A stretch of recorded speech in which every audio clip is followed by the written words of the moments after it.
So, floor is now uh, yours, Carl. Thank you very much, Toru. That was a very nice introduction. I appreciate it. So we're here today. Now, I hope nobody's disappointed by what they were expecting. We're not here today to debate the definition of basic income. We're here to talk about the debate over basic income. So this is a meta discussion of the debate over basic income. I don't really, I'm not so much here taking a side in that debate, but I'm talking about how we need to have this debate and how we can exchange ideas with each other as we talk about this. So where are we at? The current BN definition of basic income is a periodic cash payment unconditionally delivered to all on an individual basis without means test or work requirement. Now, affiliates' definitions differ. Some say it has to be enough to live on. Some say it doesn't necessarily have to be without means test. But so there is even within the basic income network, that means the various basic income networks, there is disagreement about what this thing is that we're talking about. However, that focusing on that disagreement masks actually quite a bit of agreement. There are a lot of things that I think are settled issues in what we call basic income in most countries. One is that it's got to be permanent, or at least long-term. A one-time grant is not a basic income. One-time grant, we have a name for that, stakeholding grant. That was being talked about a lot 20 years ago. It hasn't been talked as much about as much recently. But that, we got one name for that, one name for basic income. We know the difference. We know they're related. It is universal in the following sense. In the following senses of universal. No specific group is singled out. So it's not specifically for the disabled, the unemployed, the elderly, children, artists. It is the only things that we say can be required that we don't consider a violation of universality in this sense are, say, citizenship, residency, or maybe something broader, membership in a political community. There are some Native American tribes that have joint-owned property and have dividends from those, which aren't geographical. They don't have citizenship. They have membership. Is that a basic income? That might be an open question. It is also unconditional in the following sense, that there's no behavioral requirement.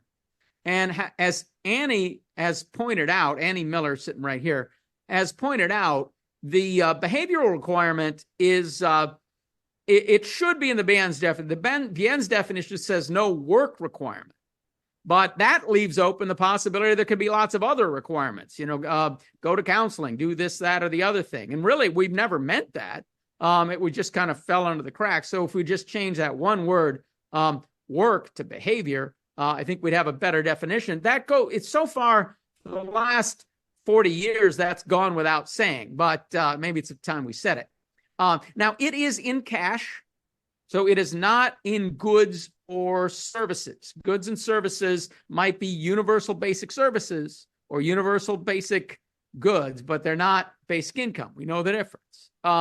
That's a lot of agreement. So we have a pretty good idea of what it is we're all for. And that is enough agreement to say this is a movement. This is a movement of people who are like-minded on very similar policies.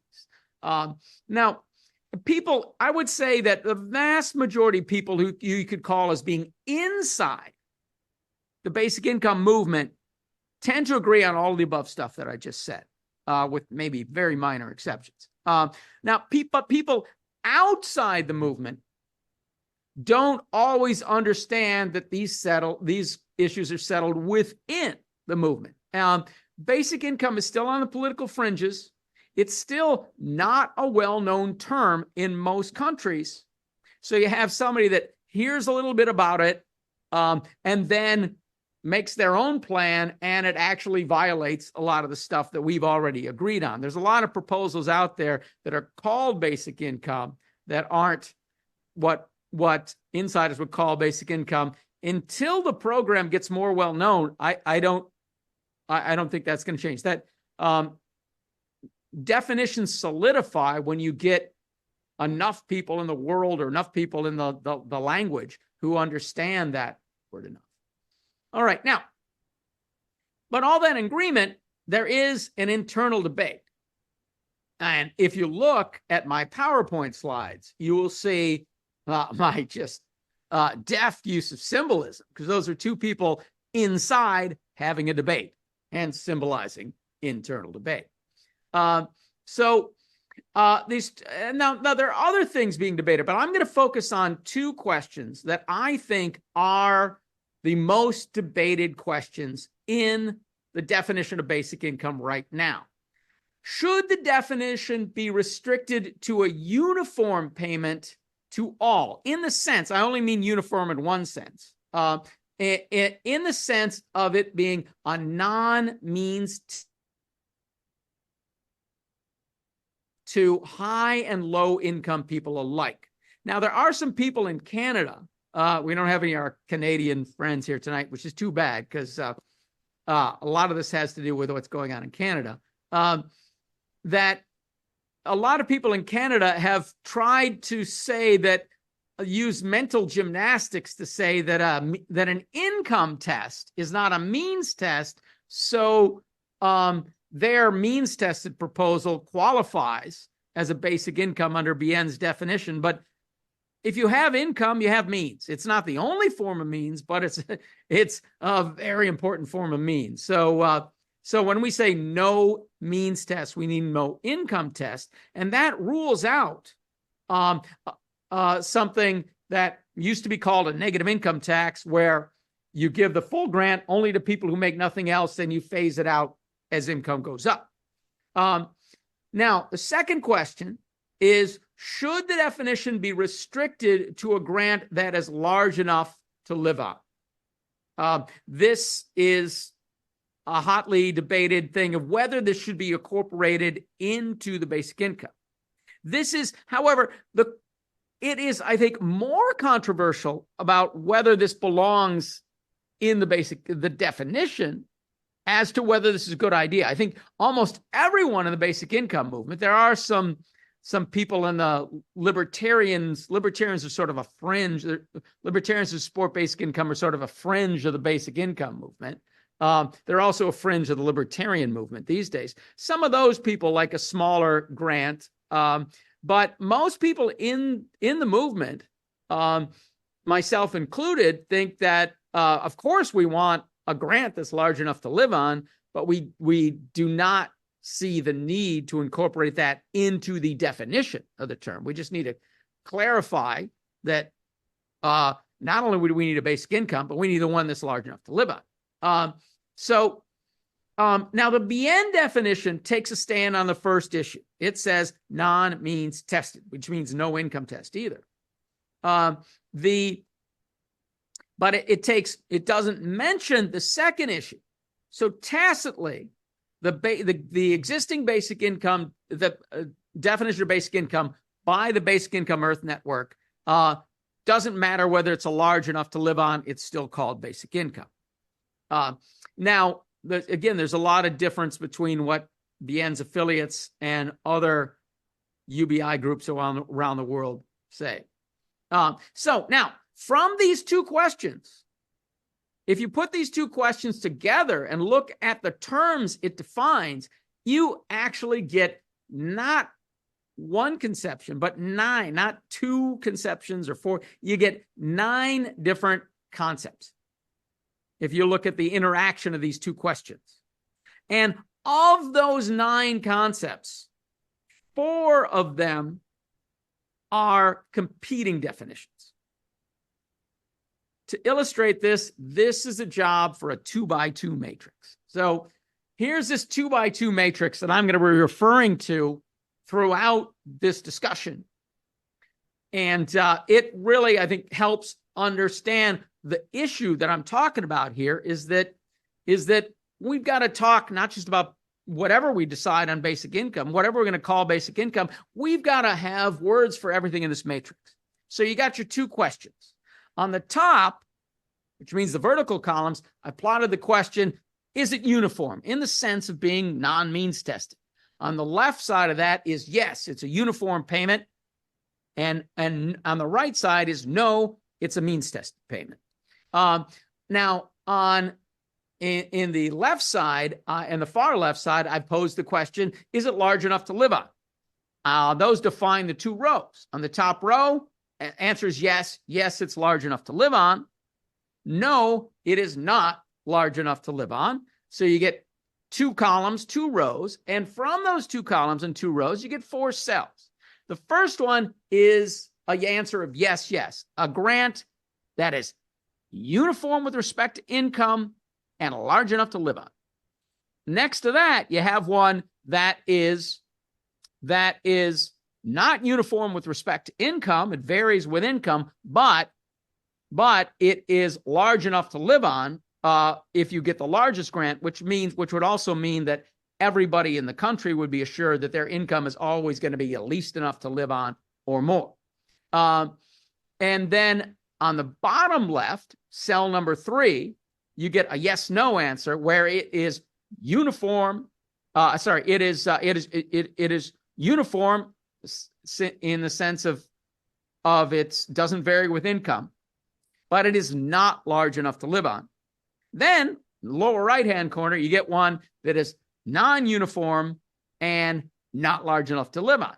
Well, those are 4 concepts. Where are the 9 concepts I talked about? Well, let me go through and show you those by varying how I look at this matrix. Okay, here's concept number 1. What do we call the whole set? What word do we use for this set of things that the larger, the greater basic income movement have been promoting for all this time? What do we call the whole set? Sometimes you need to talk about the whole set. What do we call it? That's one concept. Okay. Number 2, what do we call one that is uniform but makes no statement about whether it's large enough to live on? That's BN's current definition of basic income. That's the yellow part in the left-hand corner.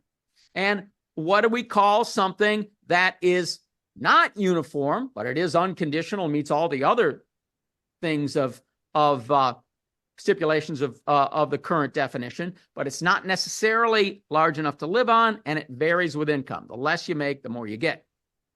So that's 2 concepts, 1 plus 2. Here's 2 more. If you look at the rows, what do we call a grant that is the minimum you get is large enough to live on, but a branch term for whether it is uniform with respect to income or whether it varies with respect to income. But it is large enough to live on.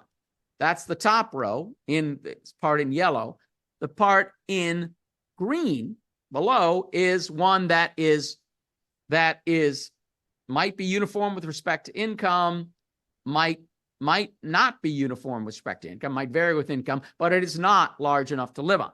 If we're going to define one, we need to say, well, what is it if you don't have it? What's the opposite of it? Then you got each cell of the matrix, that yes, yes one. What do we call this thing that is large enough to live on and is uniform? What do you call something that is large enough to live on but not uniform? What do you call something that is uniform but not large enough to live on? And what do you call something that is neither uniform nor large enough to live on, but it does meet all the other all the other points of the definition? So you add those up. You look at these. You look at these four versions of the matrix. You get 1 plus 2 plus 2 plus 4 equals 9. We got 9 concepts. We got 9 ideas that are floating around in the discussion. And whatever definition we pick for basic income, we're still going to need we're going to need words for these other things because people are talking about these other things. And we have to define them in a way that will give respectful discussion. Now, I think a lot of people react to what I've said so far and say, why should I care?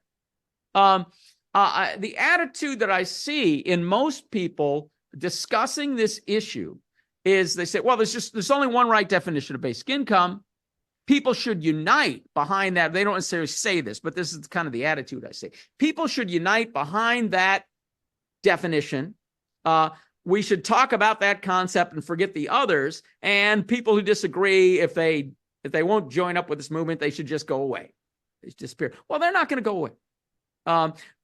People using, and one of the problems is people using different conceptions of basic income are all sort of taking this attitude. There are some people that are using the expansive definition for basic income. It just has to be some minimum payment. Doesn't matter whether it's means tested or not. Doesn't matter what it's large enough to live on.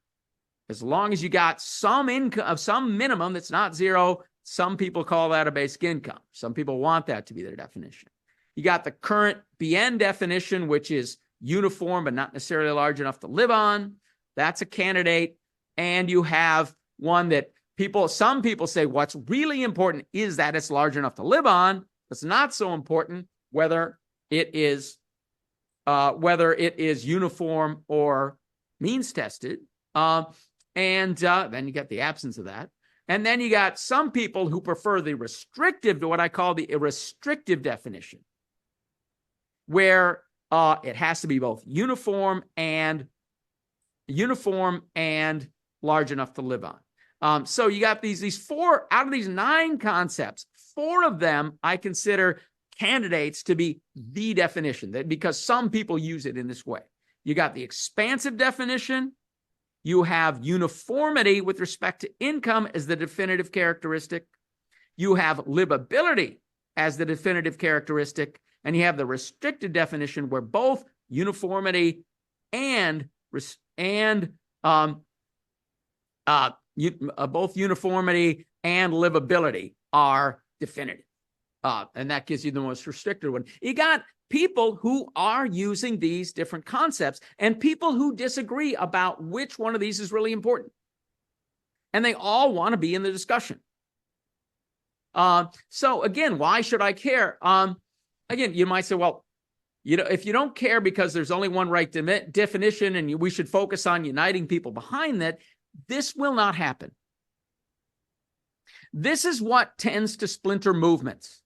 When you say, oh, you're not the pure part of the movement, get with the right way or get out. When you start doing that, the movement gets smaller. It dies with infighting. The best I think you could do, the best I think you could do, not in the sense of doing good, but moving furthest in the direction, the farthest you will get in that effort to unite everybody behind a very specific definition, and we're not going to talk about anything else. We're not going to worry about what the words are for anything else. The farthest you're going to get is you're going to marginalize people. There's going to be people out there that are for this thing, and they don't get to talk about it because the dialogue is controlled by others. That's not going to make people happy. That doesn't lead to respectful dialogue. That leads to marginalization. And even if it could happen, even if you could unite the movement behind one of these things, we still need words to talk about alternatives. If you're using the restrictive definition, and somebody says, well, why don't we vary this with income? You're going to say, well, what do you call that? What do you call it if it's less than, what if we start out with something, you want a full basic income. What do you call it when it's less than full? You need these terms, even if you're uniting the movement behind one of these many conceptions. And I think there's a right way and a wrong way to go about dealing with this problem, that we have this issue that we've got a really big movement that's diverse in what it's for. The wrong way, I think, is to trying to solve a political controversy by definitional fiat. These issues are politically, it's not about what do we, the movement as a whole, support when you talk about these questions. People in the movement disagree about these questions. You're not going to get rid of that disagreement by definitional fiat. The right way is to try to find words that allow for respectful discussion of all the relevant concepts that come up in the debate. And let me give you some examples about how people marginalize. I saw a presentation recently where a guy was saying, "Oh, I don't care much.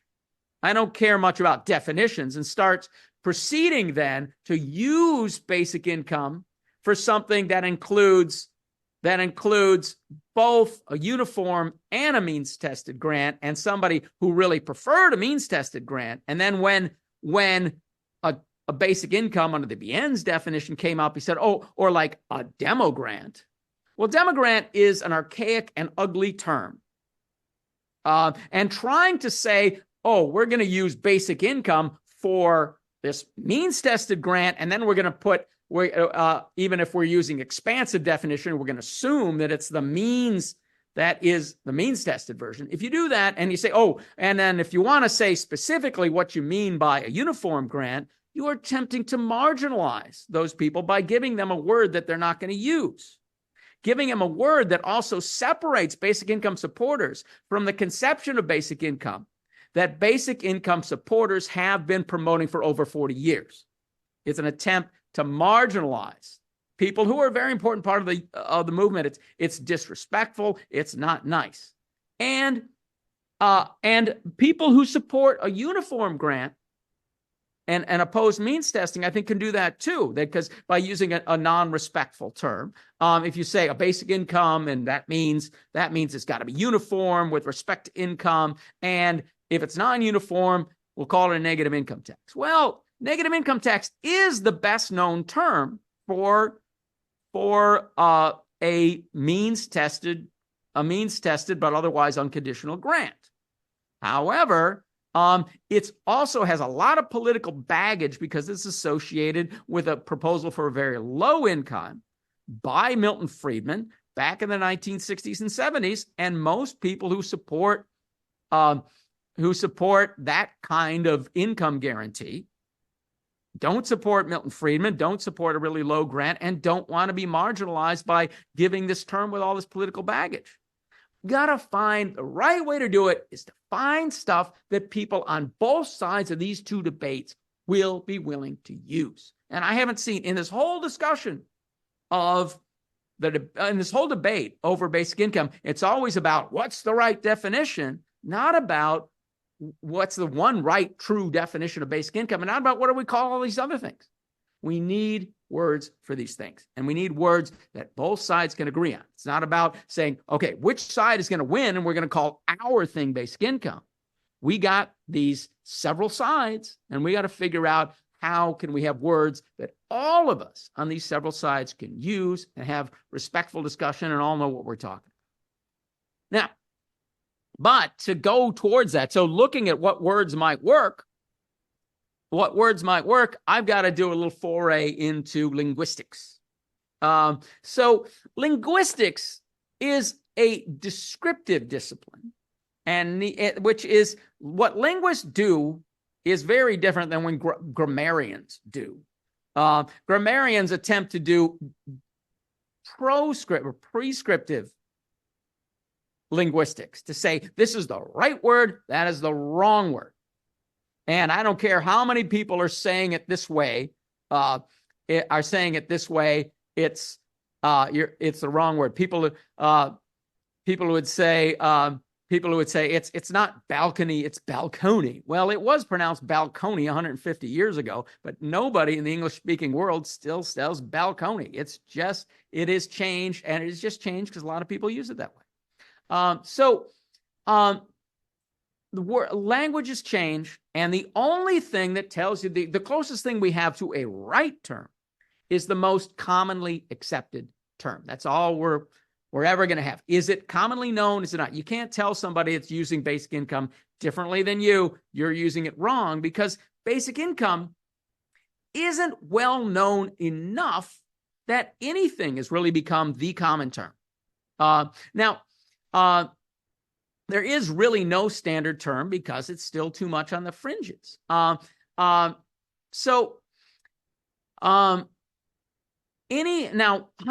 any person or group can use a stipulative definition.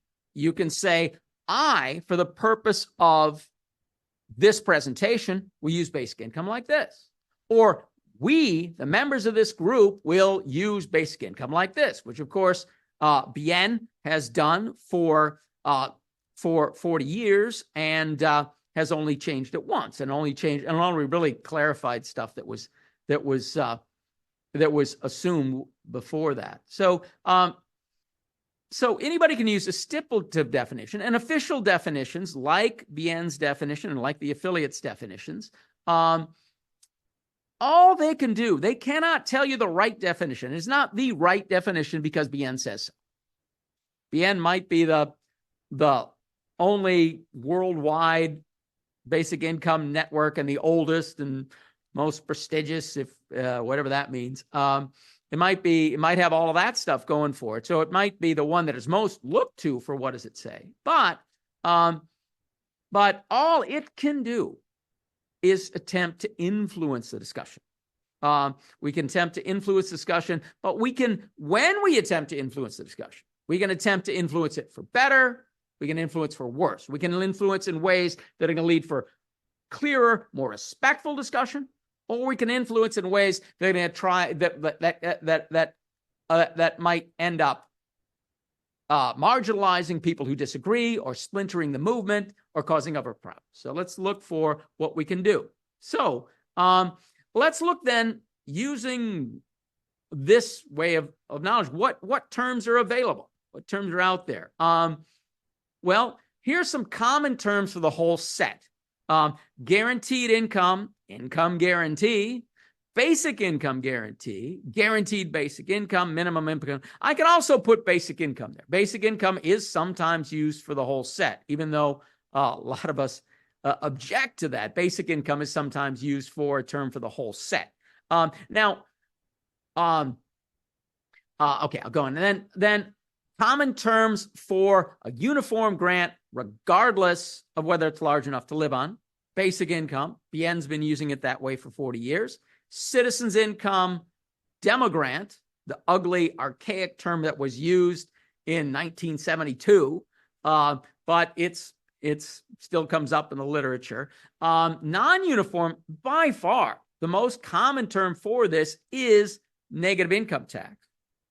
But it's one that people who actually support this today tend not to favor. So negative income tax is recently going out of favor. Guaranteed income is used this way. However, guaranteed income is also used for the expansive definition. So guaranteed income has some of the clarity problems that basic income does as well. Now, common terms for a livable grant, regardless of whether it is uniform or not, are guaranteed adequate income, guaranteed livable income, and I could add adequate basic income, full basic income, livable basic income for those people who use basic income in the sense of including means-tested and non-means tested grants, conflicting with Bien's definition. But some of our affiliates will use it in this way. I know Toru has done some research finding out which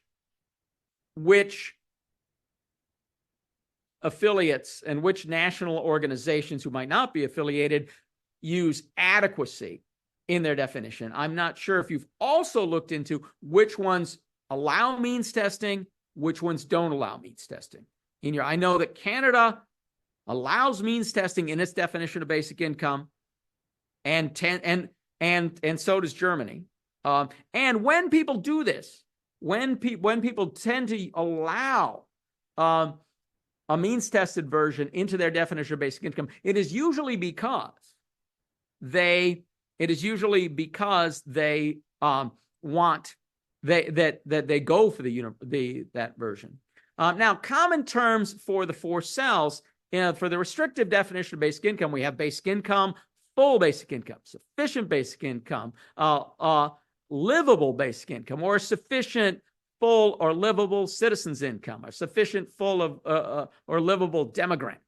And then for one that's in the cell two, one that's non-means tested, would a guaranteed adequate income, full or livable guaranteed income, full or livable negative income tax. All of those things work. In the lower left, where it's uniform but not large enough to live on, partial basic income is common. That has some baggage because partial is used in other ways as well. Less than livable basic income, I haven't really heard, but it's quite clear if your definition is livable basic income, the absence of it is a non-livable or less than livable basic income. You also have, in the one that's both means tested and non, you have partial or less than livable guaranteed income, partial or less than livable negative income tax, and so on. Now, the path ahead then is that none of the terms above are right and wrong. Some of them are understood, some of them are not understood. And some of them are understood in one way in some contexts and in another way in another context. In the United States, people who say basic income tend to mean a uniform non-means tested grant. People in Canada tend to use basic income for means tested grants. And in the United States, there are a lot of people who prefer means tested grants, but they tend to call them a guaranteed income. And they've used the guaranteed income distinctly to mean not a basic income. Now, what sets of terms will influence? Now, so my question here for the path ahead, what I'm trying to do is, what sets of terms, looking at the whole set, and just instead of just saying where is basic income in this matrix, looking at the whole set, what sets of terms will influence the dialogue to facilitate clear, open, and respectful discussion? Well, there's a lot of options. I've only put abbreviations here. I don't think people would use the abbreviations very much, but I put some. So we could have a full guaranteed basic income, a livable guaranteed basic income, and a sufficient guaranteed basic income, or a sufficient full livable I'm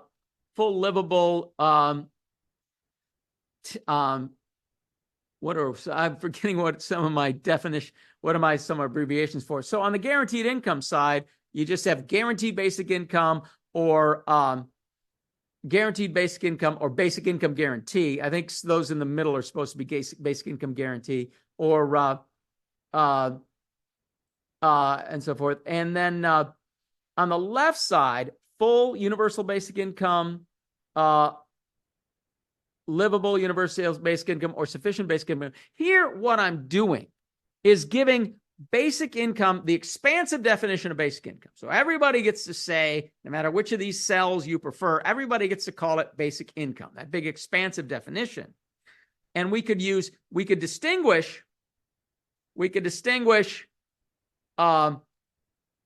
uniform from means tested with universal for the uniform version, and something like guarantee for the non-universal basic income. So a full universal basic income is uniform and large enough to live on. A full guaranteed basic income is non-uniform but enough to live on. And then that would give us those modifiers give us a lot of different ways we could use it. Now, the problem with using this, I think this would be really nice. It'd be really nice if we did it this way. If universal basic income was like it'd be really nice, but I think it's hard to get there from here, because for many decades, I don't know for how long, maybe for 80 years, universal basic income, unconditional basic income, and basic income have been used synonymously. trying to say basic income is one thing and universal basic income is something else. It's a specific type of basic income. That's a hard transition to make. So I'm not so sure about that. Now, another way is the expansive term defined with basic income, using basic income guarantee for the expansive term. This is where U.S. Big got its name. When U.S. Big started, it was started by there were 5 or 6 of us at a meeting. There were some people who were dedicated to the non-means tested version. There was one person, Fred Block, who was dedicated to the means tested version. And then there were others like me at the time who was agnostic between the two.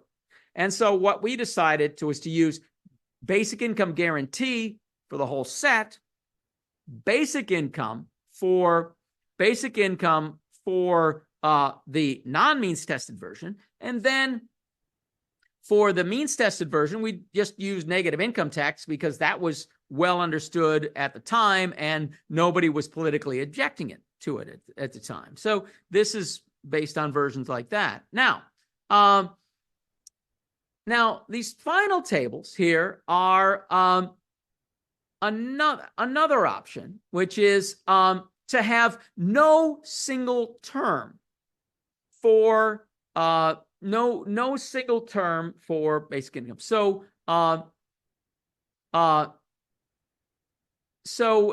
let's say we have no single term for the set as a whole. So we have just looking at set of table 21 and 22. There's just no single. So actually, the first table is a mistake. I made a bunch of new tables today, so not everything went off as planned. But the first is supposed to be basic or guaranteed income. That's what's supposed to be in the first table. So the expansional definition has no one term. We have a basic income under the BN definition where it remains agnostic as to whether it's large enough to live on and remains certain that it is uniform. Then we have guaranteed income, meaning not the whole set, but meaning only the means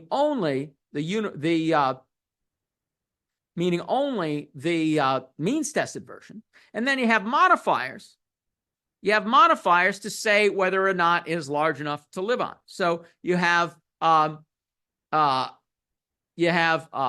full basic income, a partial, a full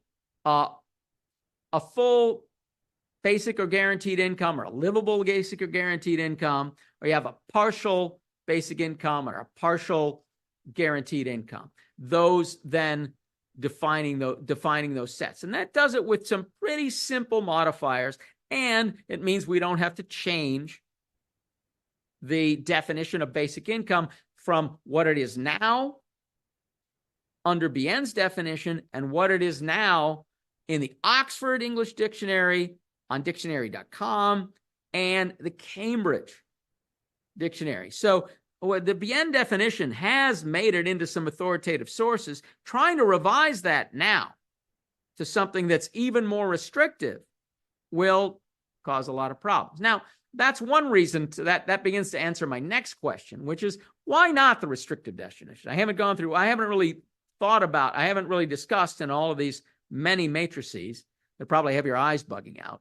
Why not the restrictive definition? Well, it is possible. The restrictive definition could, there certainly are ways to use it, but doing so, I think, causes more problems than it creates. One, it makes it hard to find respectful terms for the means tested version. And for the 8 other concepts, really makes it hard to find that. Too many people are using the more expansive definition, and then it will be driven. You'll be driven, I think, to put full in front of it anyway. Even if you just want to say it's only truly a basic income, if it is large enough to live on, people are going to talk about one that's not large enough to live on enough. They're going to talk about a partial or non-livable basic income often enough that you're going to be clear, you're going to have to say full basic income. In the same way that we talk so much about full professors. Full professor is practically in the title. The official title is not full professor. The official title is just professor. But since we have associate and assistant and visiting professors and adjunct professors, we often end up just putting full in front of it anyway. So we might as well, and if we're going to have to do that with basic income, we might as well make basic income for the term for large and small, and then put full or livable in front of it to clarify when we mean full or livable. Now, I also think I think people are making a mistake when they try to overly restrict the definition, because what they want, I think their motivation is that they want something where no bad plan can ever be called basic income. If it's called basic income, it's going to do everything that I say a basic income should do. Well, what's wrong with that? Well, what's wrong with that is the devil's in the details. The devil is and will always be in the details. And so I don't think you can come up with a definition of basic income that would rule out all bad plans. You could have one that's large enough to live on that's poorly funded. That is going to cause inflation and go to cause all sorts of other problems. You could have one that makes you sacrifice too many other things like health insurance or free education, but it's still livable. Is that a good plan? No, you haven't ruled out that plan. So it will also, trying to restrict it too much, I think, will create ill will with people who ought to be allies. We need to find terms that everybody will use. We need to think about, if I define basic income like this, how are the people that favor something else? What term are they going to use? And really, this should be a negotiation between people who favor these different things. The smaller the group using the term, the less likely it will become standard. That if you say, okay, all those people who prefer means tested grant, they're out. Okay, well your movement just got smaller, and then the recognizability of your term just got smaller. The definition then will, but also, in order to, if you're going to try to create a definition where no bad plan can, and never, a plan I disagree with can never be called basic income. A plan that doesn't do all the things that I say I want basic income to do can never be called basic income.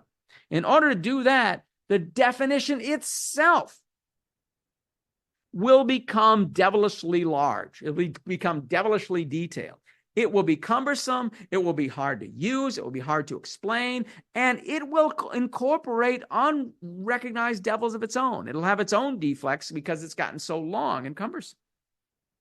Also, you get the problem of type 1 and type 2 errors.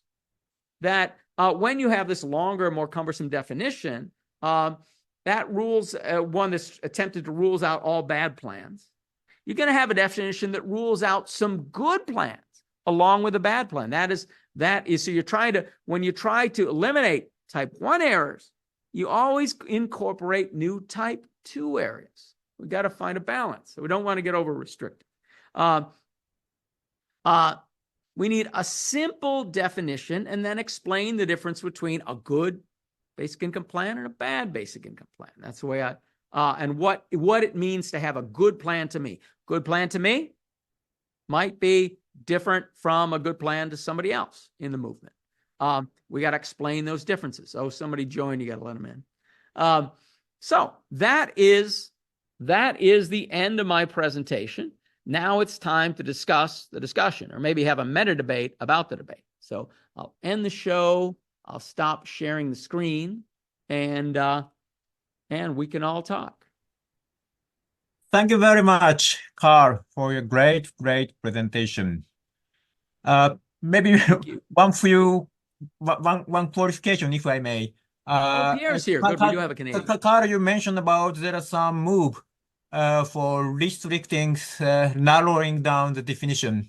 If you were thinking of our working group doing so, it's not correct. Some in the working group try to do it, but some, it's like in the same spirit with you, try to include different definitions to avoid misunderstanding. So there are no particular one direction this working group is going to, at least at the moment. Yeah. So Okay. that's only clarification. Yeah, that's fine. So No, I wasn't trying to accuse anybody. Yep. But I know there are people who want that restrictive definition. And I'm not actually, it's interesting that I don't hear the interaction talked about this. I hear some people saying livability's got to be in it without saying, does that mean it also has to be uniform?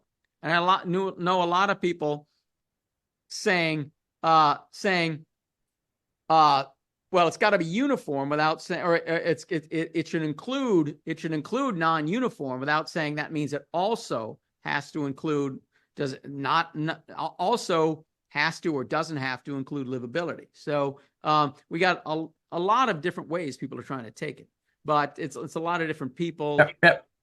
So thank you, Karl. Thank you, Karl. So now there are two hands showing up, and I think the first one is Pierre, and then Michael Howard. Don't forget to unmute yourself before you start talking. So yes, so the Pierre, it's your turn. My turn. Yeah, so we did have a Canadian, Karl. Yeah, good to have a Canadian in here for this. Yeah. It would be nice if we had somebody from the U.S. guaranteed income movement as well, but nobody's there. No, they're intimidated. We're all the U.S. people. I think are all basic income people, if I'm not mistaken. Mm-hmm. I mean, basic income in the BN sense. But anyway, go on, Pierre. Okay, so I had 2 points to make. Mm-hmm. First of all, we've had long discussions before about what we call in Canada income testing, and you say that's the same thing as means testing because. Oh no! I don't say it's the same thing as means testing. It is a kind of means testing. Well, okay. Income is a form of means. If you're testing income, you are testing a form of means. Yeah. I can't say somebody with $1 million a year income doesn't have any more means than somebody who has no income. No. I agree with that, Mm-hmm. and I think I should never have tried to defend income testing. So I've seen the light. However, However, I still think I have a point. You know, in the Bible, it says the left hand doesn't know what the right hand is doing. Yeah. And many people see that as something bad, right? That the left hand should know what the right hand is doing. But in the original, it's actually presented as a good thing. So my point about the testing of means in Canada is you can send out the basic income checks with your eyes closed. Everybody in the group, however you define the group, will get the same amount. Nobody's going to check how much they make, whether they work or not. Right? Mm-hmm. So that's the left hand, handing out the checks for the basic income. Meanwhile, you've got the right hand who is checking the means of everybody in Canada and collecting income tax. The higher your means, the higher your income tax. Mm-hmm. So the two processes are completely independent, have nothing to do with each other. Mm-hmm. So that's why now in practice, they do get mixed up, right? For administrative and technical reasons, it's not a clean break. So you can't have some veil of what's the Rawls's thing, the veil of innocence. Veil of ignorance. Veil of ignorance. So you don't have a perfect veil of ignorance, right? However, you do have two parallel systems. So I think in that sense, there is something to be said for the Canadian approach to non-means tested, so that the basic income, if you approach it that way, is non-means tested. That's my point. And now we can discuss it over beer. I really enjoy meeting up with you, Karl, because you always pay for the beer. So I'm looking forward to meeting in Ottawa, and we'll have long discussions so you could buy me a lot of beer. So that was my first point. Actually. Huh? That's only your first point. Okay. Yes. We said that's only your first point. There's a Yes, second point coming. Okay. Well, let me talk about your first point. Okay. I do think. Well, I don't think there should be a strong rivalry between a basic income as BN defines it and a guaranteed income as the U.S. guaranteed income movement defines it. These should be thought of allied movements. But we have some people say this one's better. Some people say that one's better. We got to have words we can use for both of them. Now, I do also agree that there's also there's ways to make them more similar. Telemac has been talking about a version of his, and I think I think there are ways to make them similar. I haven't written on that yet. Something I've been thinking about for a long time, but it's never written on that. But because of the fact there's some people who think they're both pretty much the same. Some people think this one's better. Some people think that one better. Because of those, we need three terms, at least three. One for the set of the two, one for just this one for that one. And they got to be terms that people will really use and that really distinguish between the two. And I do also, because what you're saying about the left hand not knowing what the right hand is doing is that one person put it to me this way: both basic income and guaranteed income are means tested. One is front end. The guaranteed income is front end means tested. We take it out before we give it to you. The other one is back end means tested, as we take it out in the form of taxes after you got it. So yeah, right. I think there's a pretty strong agreement on your first point. So go on. Okay, my second point is about the term negative income tax. Yeah, I don't like it, and nobody, I guess nobody, progressive people hate the association with Milton Friedman. Now, yeah, I have very close contacts with Marc de Basquiat, in Air, the Association, whatever that means. I don't know what their acronym means, but it's the French basic income movement. They've been around since for 35 years. Yeah, so I met him in 2000, in the year 2000. Yeah. I don't think I've seen him since. Well, we had said hi next time you see him. Yeah. No, well, we had a round table with him. He was on the round table. Yeah. Will he be in Ottawa? I don't think so. Oh, I don't think so. Go on. Yeah. Okay. So this association, which has been supporting basic income for 35 years, has changed their strategy. In France, the term basic income has been corrupted by the misadventure of Benoit Hamon during the 22 presidential elections. He supported basic income. It was a complete flop. Not so much because of basic income, but because of the way he handled it. However, ever since it's been associated with disaster. So they're getting nowhere. So they decided to change their approach. Their marketing has completely reversed, and now they're calling themselves impôt négatif français. That's negative income, French negative income tax. And they even dug up some obscure Frenchman from the 19th century, Antoine Augustin Cournot, who supposedly invented basic income. Mm-hmm. So they've found a French root to it. And Huh. essentially what they're doing is it's a reform of their completely chaotic income tax system.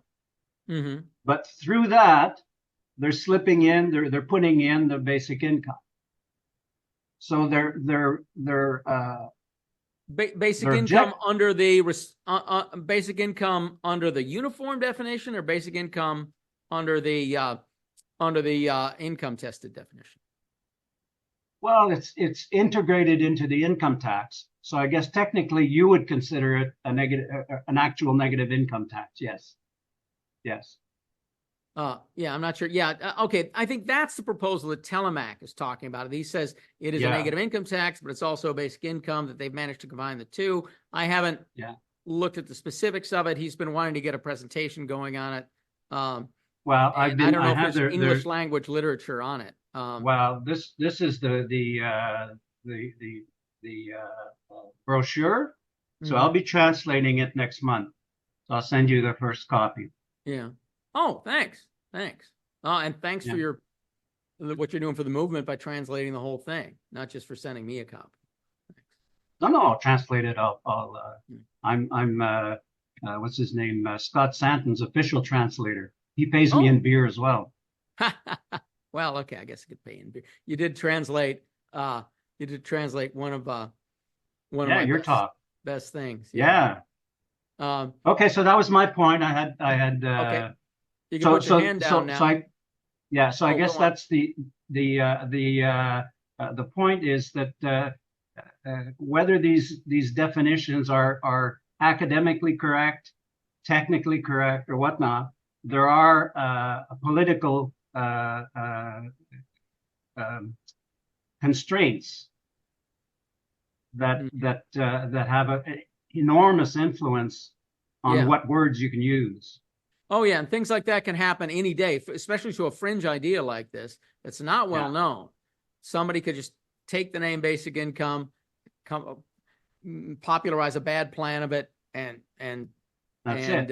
It's dead. It's dead in the water. You cannot use that term ever again in France. It's just a non-starter. Yeah. Now they can use another term and do the same thing with it. Yeah. So that's what they're doing.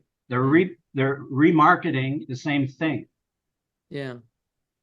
All right. Toru, who's next? Yes. Thank you, Pierre. And next is Michael. And then Tim, and then Nani, in that order. So the Michael, please. Yeah. Thanks, Karl. I thought the way you laid this all out, the 9 concepts, was very helpful. Coming into the talk tonight, I would say I was one of those people who would say, does it really matter how we define it? Because I have found, but you've actually changed my mind, because the way you underscored the importance of encouraging respectful discourse, and it's particularly important when we're organizing conferences, that we use a language that is inclusive and encourages that respectful dialogue. So I've changed my mind on that point. Thanks. I find, though, I'm not sure how to answer the interesting questions you've posed, because when I go to a BN Congress, the default understanding of basic income is pretty close to what you've called the restrictive definition. Maybe there's a little bit of, there's internal debate that you talked about. When I go to a conference in North America, people are all over the place. I mean, I found, and we've been at conferences together where people will get up and they'll be giving a talk on basic income experiments. And the first thing to be pointed out is that none of these experiments conform to any definition of basic income that we're used to. I mean, they're typically targeted on, single mothers with children, or people who are, leaving foster homes. I mean, they're the most targeted types of pilot projects, usually because they don't have very much money, so they have to narrow it down, but they get called basic income experiments. And so there's a lot of confusion in the use, and I don't see any way around in practice being pretty flexible about our use of the terms, but being as clear as possible as we can when we're talking about it, what we mean by basic income. Now, we did make some effort, and I think we had a little bit of success in the United States in that umbrella term. There was a lot of debate about 3 years ago about what to call the conference, because in Canada, people were going more their own way with a national conference. That was happening in the United States as well. So North American Basic Income Guarantee Conference didn't seem descriptive anymore. But people did agree on calling it the big conference, the Basic Income Guarantee. And I think I don't know if there's a consensus, but I think you can stand up and say, oh, by the way, what this means is, and it's pretty close to the US big definition. It's an umbrella term. There are two kinds. There's the universal basic income, and then there's the means tested guaranteed income, or however we want to specify that. Now that works here, but I don't think it would work in BN because to say basic income guarantee, and this includes the means tested variant, would run up against that decades long equation of UBI, universal, unconditional, basic income for short. And so I don't think we're ever going to have a consensus that's international. Yeah. I'm actually very happy with what we decided when we were founding US Big 25 years ago. The only thing that I think we need to change is update our word for the means tested version and stop calling it negative income tax and start calling it guaranteed income, because the people who support that policy have changed in 25 years. People who supported a negative income tax 25 years ago like to call it a negative income tax. Now they like to call it guaranteed income. Well, we can accommodate with that change. But I don't think that BN needs to change its definition of basic income in order to make guaranteed income people feel welcome. We just say, this is the BN conference focusing on basic income and allied social policies, or similar social policies, and I don't think it has really held it back. I mean, people have come and talked about stakeholder grants at BN conferences and been very comfortable that stakeholder grant is part of a family of related things, but is not a basic income. So I think BN can be welcoming to that discussion with guaranteed income people without going to the expansive definition of BI, or even really renaming the conference to something that sounds more expansive, like basic income guarantee.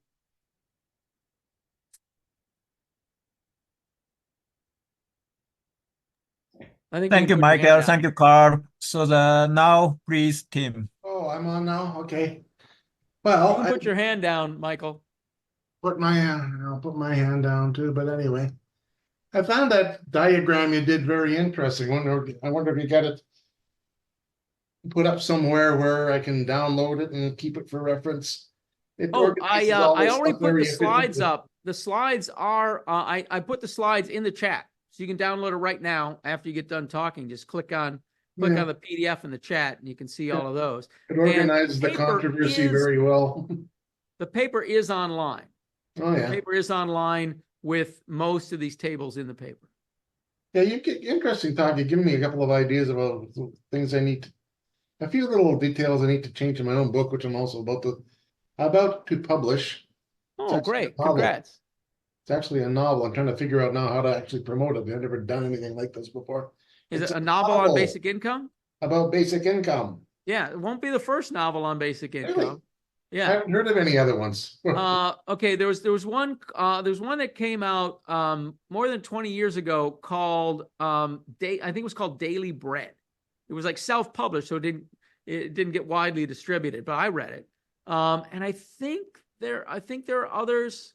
Scott Santons might know some, but anyway, I And then might I'm have a kinda worried- copy of that novel. If you want to see it, it's got some religious overtones. So Oh, it's not just about basic income, but as far as I know, it was kind the of worried first. that my thing won't get all that well. Basically, going to stay self-published, it won't get all that widely read either. But I'm gonna put it out. I'm gonna put it out anyway. Yeah, you got to do what very you can and interesting. let Mother Nature do the rest. Very interesting thing, but I think one thing I think is that you can talk about basic income till the cows come home. You just you're talking about a bunch of untestable premises. Nothing will really be. There'll be no point to anything until you actually had some real country actually try out a basic income throughout their whole country. Right. Because all these little tests and whatnot, all these experiments are nonsense for people, for the reasons people have just said. Very interesting what he just said, but as I said, they're based on a fallacy of composition. All right, they can't tell you anything about how it would work in a real country. You need a full size country to do it. I can also tell you that a basic income will not work under capitalism. That is the big thing. That is my big theme. That is what I've concluded after many years of thinking about this. That's why I'm so interested in China. Mm-hmm. When that it's starting to talk about a basic income. I'm following that discussion and sort of development in China fairly closely. And like with most things, China is probably going to lead on it. And what they do will be very interesting. We'll have something that, to use the old term, an actually existing basic income that we can actually talk about. And I guess that's about all I got to say. Thank you. Okay. Well, yeah, I definitely, there's been a lot of songs written about basic income, but getting the arts behind basic income, I think is really important. We need songs, we need stories, we need, whatever we need plays, whatever we can get. All right. Who's next, Toru? Thank you, team. And now is Annie. Okay. You can put your hand down, Annie. Yep. I really want to follow up on Pierre's point, and it's a technical point, because if you talk about basic income and you try and draw a diagram, let's start again. If you have a diagram which includes an income tax system, then basic income only applies to when gross income is equal to 0. In other words, it's only indicated by an intercept on the vertical axis, which would be your dependent variable. Now, so if you're going to talk about means testing, it only applies to that. So if you're going to have a negative income tax system, you can't say that is means tested in the sense that basic income is tested. It is, because it's referring to the net payment, not to the initial gross payment. Do you understand what I mean about this technicality? Yes. But I don't think Pierre did, because he said that a negative income tax is means tested, but it's not in terms of a basic income. A basic income is a concept that doesn't refer to any taxation. It's prior to any taxation. And so you don't have to say that a negative income tax is means tested. The grant part of it is what you have to consider, whether it's means tested or not. And it really refers to eligibility, whether that eligibility is discriminated. I agree with you, Annie. I agree with you, Annie, but I don't think Karl does. Right.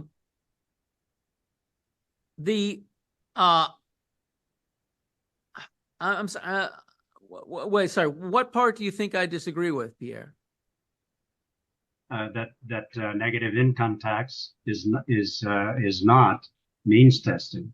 I think you think that negative income tax is a form of means tested. Wait, did you just say? Basic did you income. just say that, Annie? Did you just say that negative income tax is not means tested? It's not. Yes, she It's did. not a means. I said it's not a means tested benefit. The system is, but when we're talking about Wait, negative. income Wait, or which one any is other- not means tested? Basic income or negative income tax? negative income tax is not means tested in the sense that basic income is. Basic means testing an income refers to the intercept on a diagram of a net income against gross income. Because if you've got a basic income, we're saying it's not means tested. You don't really represent it on a negative income tax system. It really only refers to the intercept on the vertical axis. I think you're saying that the fact that an income tax system is means tested does not say anything about whether the benefit is means tested. It's different. Basic income is the benefit that's not means tested. Negative income tax is the benefit that is means tested. It does vary. No, the benefit is not means tested necessarily. Of a negative income tax? Well, but you're talking about a whole different system. You're talking about the tax system being means tested, not the benefit being means tested. Well, the negative income you tax really have to distinguish is part of the tax system. The tax system, but you have to distinguish between, is the benefit being means tested? In other words, is its eligibility being targeted, as opposed to a tax system is means tested? Obviously, that's its whole purpose. But you have to distinguish between the tax system and the benefit part of it. But negative income tax, if your income is above a certain point, you don't get the benefit. Yes, you do. Yes, you do. But then you're talking about the net. You're talking about the net cash. No, that's amount. negative. That's basic income where there's a net basic income. You get the benefit, and then you subtract the taxes. Negative income tax, they reduce the size of the benefit instead of charging you. You tax. have to think of a system where somebody's got no other income, no gross income. And then you need to say, is this benefit means tested or not means tested? Just the benefit part. Okay? But just the benefit part goes down when income goes up under a negative income tax. No income. Don't talk about the income. Talk about the benefit. Well, the benefit is either means tested or not means tested, independent of any income tax system. I mean, I'm not talking about taxes. Independent of taxes, I think you're maybe mixing up basic income and negative income tax. Basic income is the one where you get the same check. You get the same check. Yep. No matter what your income is. Yeah. Negative income tax, you get a smaller check the larger your income. The check you get is smaller, and it has. You don't have to. You don't have to, Carl. You can have a negative income tax system, right? Where everybody, and that was the first statement I made. Everybody gets the same check.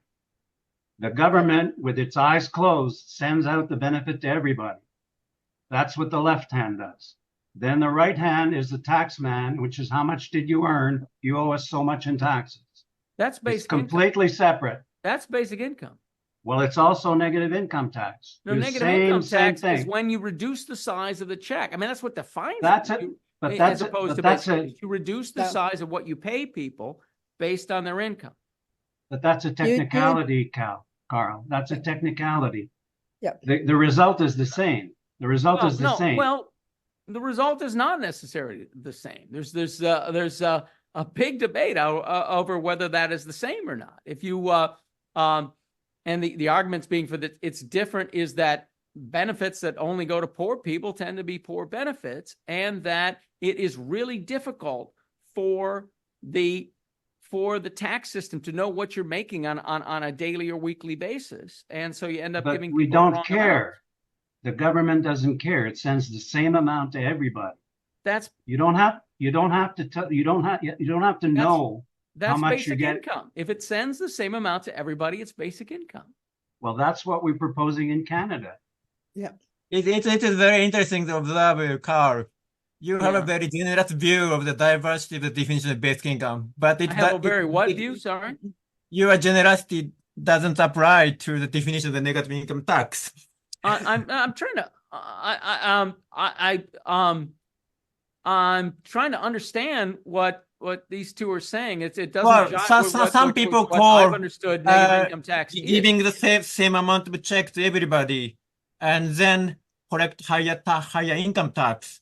All from basic the incomes work like that. You cannot yeah, have but basic income that but doesn't yes, work. I'm not against it to be called the basic income, but it Yeah. can be called negative income tax as well. Oh well, it is the negative. I've said that before. Negative income, basic income is a negative tax in the sense that the government pays you instead of you paying the government. In that sense, it's a negative tax, but that's not how it's been used. It's been used a very specific proposal saying that if your income's zero, you get a check of X dollars, and then if your income goes up, that check you get goes down.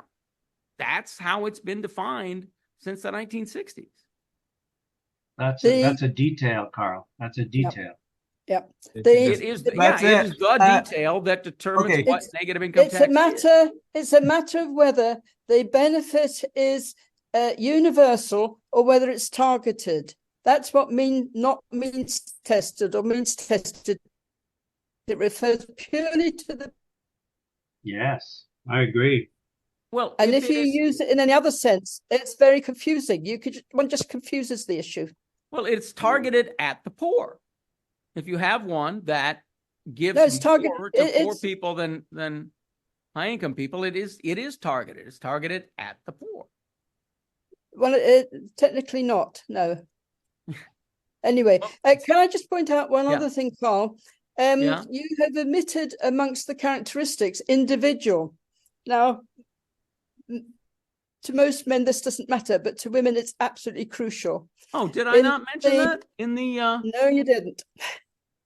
Okay. Yeah. Of course. Yeah. That I believe is a settled issue too. Okay. Yeah. So we have yet another. I'm taking a note on this. We have yet another settled issue. That it's permanent, universal. Oh, okay. Yeah. You're right. Yeah. Individual is also missing. Yeah, I don't think that's controversial in the UBI movement. Although a lot of it's hard to have a negative income tax that is individual. I think the UK is in a minority of countries which actually have income tax based on the individual, not on a household or a married couple. Yeah, that would be a big change in the US system to make it. That's one of the few things. The only thing I actually thank Margaret Thatcher for is that she introduced individual taxation for husband and wife in 1990. And to me, that's still quite recent, because at that stage I was wondering whether to split up with my partner because they were going to change. And then they changed the law, so it was okay. Yeah. All right. So thank you, Miro. Yes, it's me. If no one is raising a hand, I have one minor question and one fundamental one. Let me start with the minor one about the definition of basic income guarantee.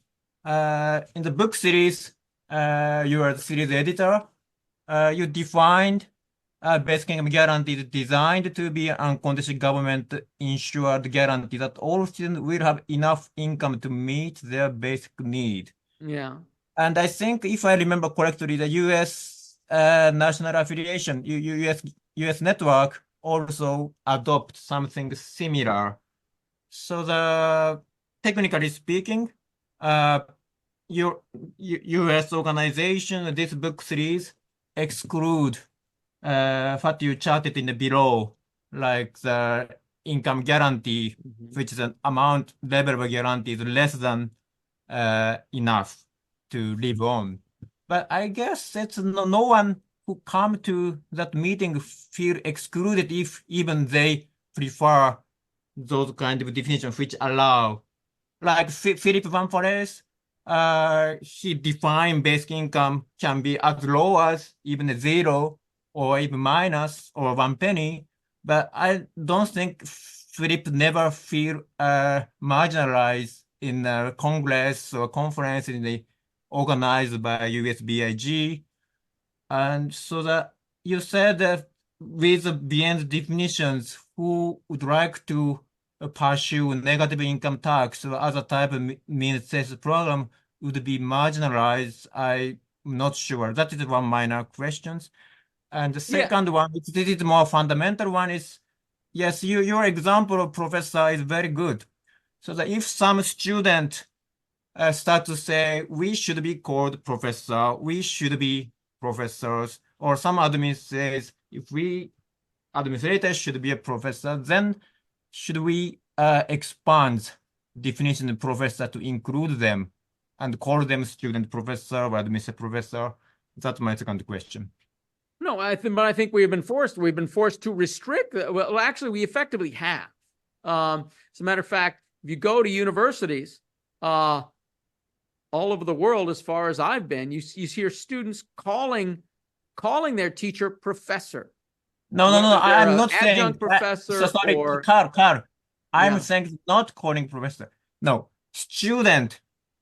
If someone insists student should be called professors or administrators should be called professor, then should we expand the definition of professor? Not only professor or adjunct professor, but also we have to call student as a professor? That's my question. Oh, no, of course not. But I'm not saying that we should call non-individualized, non-universal in-kind work-tested grants as basic income either. It's about what is helpful. What are you trying to distinguish? And sometimes you need to talk about the set. I mean, if you want to have one that's large enough to live on, and you want a word for that, that's fine. But also, you got to say, well, what do you call one that's not large enough to live on? How do you distinguish between the two? And how do you talk about the set that includes the two? Marginalization, I think, is more happening between the means tested and non-means tested versions. I think that's more like to be marginalizing. But I think what you have with the issue of whether it's large enough or not is that even if you try to get that into the definition, it is so hard to define where livable begins and non-livable, livable ends and non-livable begins, that you end up talking about the set a lot. So you have to have a name that's more specific than basic income, like full basic income, like full professor. You have to have a word like that in order to make it clear. Well, I'm not against it, but you already presuppose what is included in the particular level. But anyway, I don't want to dominate. Yeah. So that You're not. No, you're not. Is any other I think you asked people would like to say? You made the shortest comment, actually. Could I ask? Annie raising the hand. Yes, Annie. Yes. But sorry, Annie. Before you start speak, there are some still that are not yet speak today. Is there any of you would like to speak or not? Are you happy with not speaking by now? Okay, then Annie, please. Yes, Karl, it's this concept of livable. And there are two different concepts here. We've got welfareism, where the object is to get everybody's utility the same. In other words, if you've got some deficiency in your life, then the basic income makes up for it. And the alternative is what basic income tries to do, which is give a fair sharing of resources of the jurisdiction. So, for instance, the OECD poverty benchmark, which is 60% of median equivalized household net disposable income for a couple, is a way of sharing, which doesn't refer to, for instance, subsistence level or not. Whereas you could have a way of measuring subsistence using econometric methods, for instance, to actually determine what a subsistence level would be. And it may be more or less than this poverty benchmark. So we've got another distinction here. When we're talking about livable, what are we talking about? Are we talking about a welfareism approach or a shared resources approach? And they're quite different, in fact. Yeah, and I think that's one of the reasons to not dwell too much about that is the defining characteristic, because it is so hard to define, so much harder than the other characteristics. Well, the poverty benchmark is much easier. We've got a definition. Most countries could find out what their median income is. You've got the before housing cost variation and the after housing cost variation. For instance, the UK publishes that each year. Admittedly, it's 2 years out of date, which is a bit of a problem, but it is possible. But I would like to discourage the welfareism approach. It is too complex, it's very subjective, it needs micromanagement, and it's almost impossible to administer. So I'd really like to recommend that livable refers to something like the OECD poverty benchmark, which is also adopted by the European Union, for instance. Okay, yeah, I don't really have a reply to that. I don't know if anyone else wants to agree or disagree or ask anything about it. Well, I could say a little bit. I don't really like either definition, either this welfareism or the shared resources things. I think my idea of a basic income is just to make sure everybody has what they need. And I don't think it needs to be more complicated than that. And it doesn't. Well, need is a welfareism concept. Need is a psychological concept, which is very difficult to define and to measure. Well, it's not all that difficult to define. It isn't hard to calculate what a basic livelihood is in any given economy. You just make sure people have that. Have what?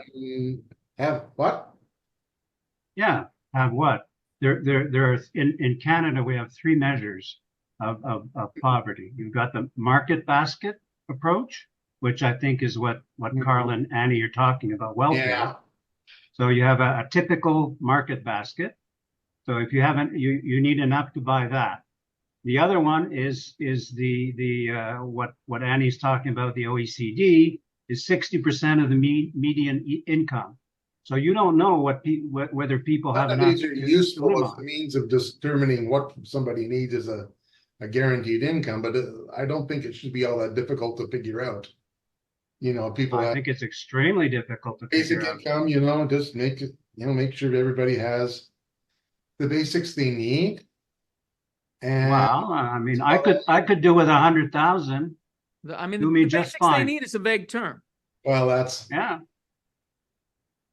kind of I don't know how I can really. The way people define it now, right, is governments say we'll give them as little as possible so that they don't revolt. That's pretty much the definition of poverty. So, well, that's the kind of government we have now. So maybe the problem is no real way to define what a basic income should be under a present system, because we have all this ideological stuff and all this economic, conflict. But I don't like talking about filling in gaps in people's lives. That leads to not a good place, and neither does this shared resource thing. That's the same problem we were talking about from a different angle. How much resources get shared out? How about we minimally use resources? You can't. You just don't want to talk about. I have an entitlement to a certain percentage of the total country's resources. Well, you don't want to, you always want to use resources minimally. You understand what I'm saying? You need enough to meet everybody's need and save the rest. Okay, you can't be growing. You can't have, this is sort of a productivist idea. I think you can't just keep on growing and expanding. You have to, at some point, Why not? come to Why a not? steady. Why Because can't you do? there is no infinite growth in a finite world. You can't, at some point, you have to come to a steady state economy. No. All you have to do is make sure that everybody else stops consuming too much. And you can consume as much as you we've like. gotten off the This is what- topic this is the point of of basic income. of the It is definition really of basic interesting income. conversation, but it's a bit off topic. Oh. I think Karl and I are happy to leave this Zoom if we want to stay and discuss, but maybe it's time to officially close. Thank you very much, everyone. It is wonderful discussions. I guess it's Karl's presentation is very great, so that it facilitates the discussion followed. And also participants, all of you attentively hear Karl's presentation and then make an important point.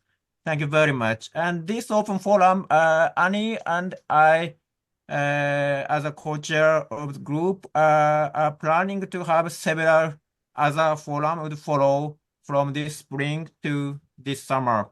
And the second one, the next one will be held 25th in April.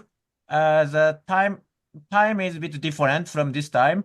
I think it's the morning, early morning in Americans, and around middays in the Europeans, and late night for East Asians like us, like me. Yeah. And detail is not yet published in the Beyond website, but I just pasted the link for registration and some brief introduction, so that if you would like to join, please come. So thank you very much again, Karl, for the great presentation. It is great, the initiation of this series of open forum. Thank you very much, Thank Karl. you all. Thank you all. Had a Thank great you very time. much. Learned a Thank you. lot. Bye bye.